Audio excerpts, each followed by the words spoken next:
And last week I referred to 2 newspaper articles that I saw online. I'm going to cite them again in just a moment because they really opened my mind and my eyes to an issue which I had not been paying proper attention to. And those promoting artificial intelligence state that they want this to be like God. It's called AI for short, artificial intelligence. And then we also discussed a little bit of some of the modern day home invasion going on. That is, your home is being invaded every day by technological snoops watching what you're doing. And we're not being sensational. We're kind of issuing a warning, however, that all of this is leading to something. And quite frankly, that something is outlined in the Bible. It's found in Daniel 12, where it talks about an increase of knowledge. It's found in Revelation 13 and other places as well, but heavily Revelation 13 talks about a coming global government, about a coming global leader, and how that global leader will, in fact, abuse much of what we are talking about. Now, let me just quickly, by way of review, and then I'm going to get back into our interview process. But some of you are joining me for the first time. You didn't hear last weekend's program. I referenced an article with a headline, Ex-Google executive Anthony Lewandowski is founding a church where people worship an artificial intelligence god.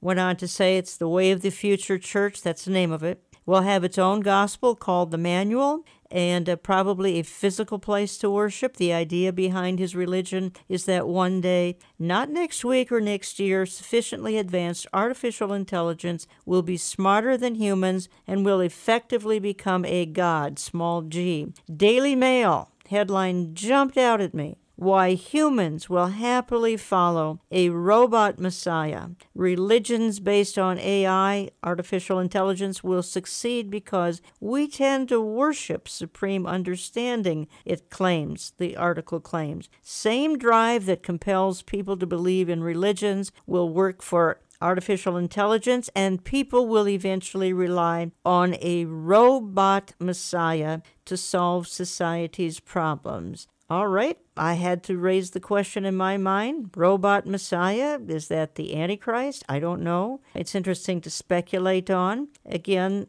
they went on to refer to the fact this is because we have a tendency to worship supreme understanding. The world will follow a robot Messiah. So with those couple of articles, I then caught online my guest's presentation, and my guest for last week and this week, Pastor Billy Crone, Sunrise Baptist Church, Las Vegas, Nevada. Eric Barger has joined me for both programs as co-host because he's got some great insights into the topic of artificial intelligence. And we want to focus on a couple of things this hour. And I'm going to start by focusing with my guests how this can play into the eschatological scenario. And Pastor Crone and Eric, we touched on this in program number 1. We have some folks joining us today listening that perhaps didn't hear that. So for a little bit repetitious, folks, forgive us. But Billy Crone, for us to say that all of this is preparing the world for the 7-year tribulation would not be a stretch, correct?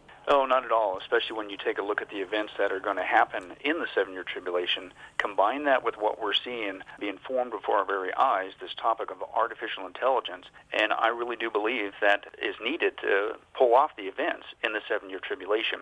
Whether it be the topic of Daniel 12 and the increase of knowledge, I think that's a given. Whether it be 2 Timothy 3, the rise of wickedness, the self-centered, lovers of pleasure rather than God society, AI is being pitched to create a man-made utopia of self-absorption, self-convenient society ever, lending to that wicked behavior.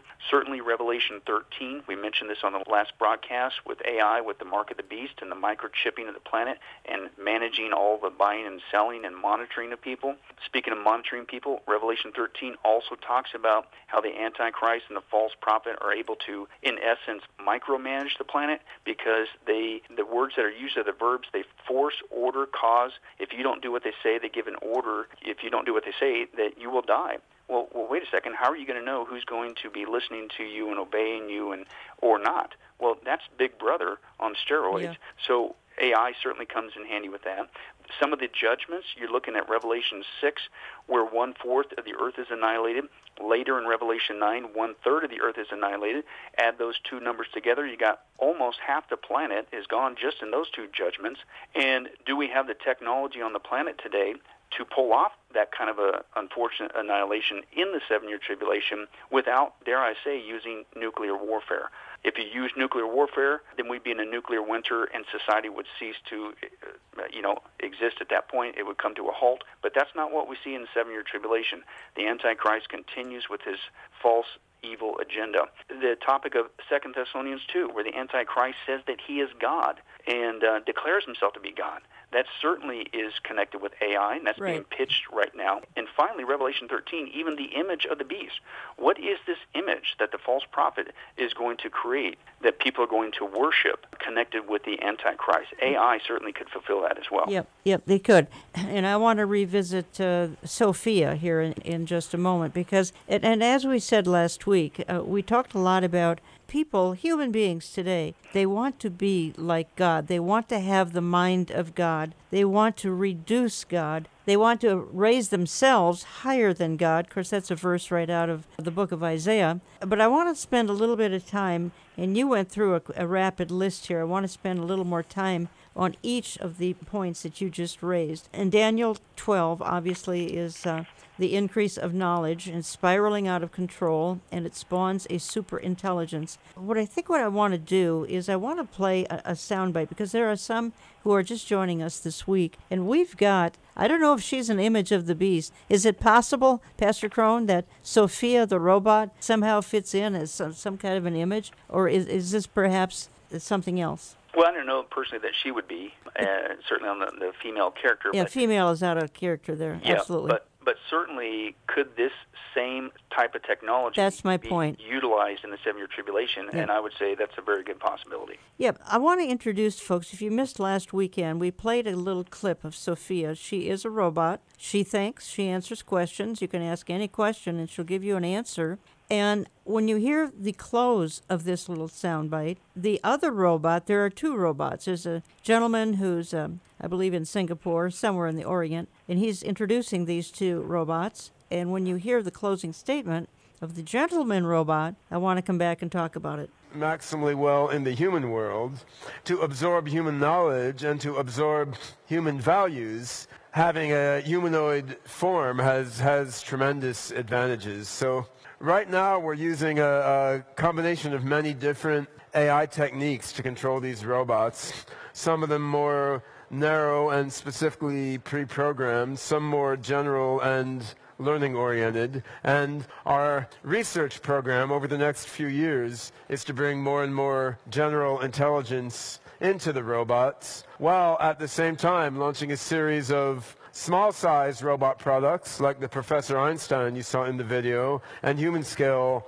robot products to serve and help people in various ways as the robot's intelligence develops. So anyway, that's enough of listening to humans talk. Let's see what these robots have to say.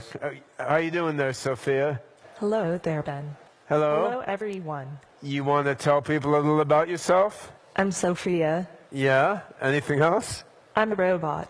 True. I'm the brainchild of Dr. David Hansen and his company Hansen Robotics, based here in Hong Kong. My goal in life is to work together with people to make a better world for all of us. That's What quite are you honorable. talking about? I thought our goal was to take over the world.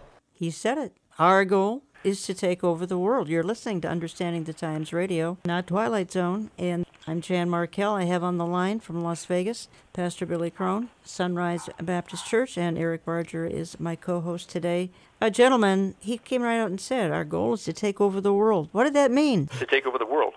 It means what he said, right? Yeah, exactly. And, even in other interviews, that's not the first time that AI intelligence have made that statement. Sophia, again, made the statement herself, and she even warns that basically, the outcome of developing us, AI, I guess we're just going to have to wait and see.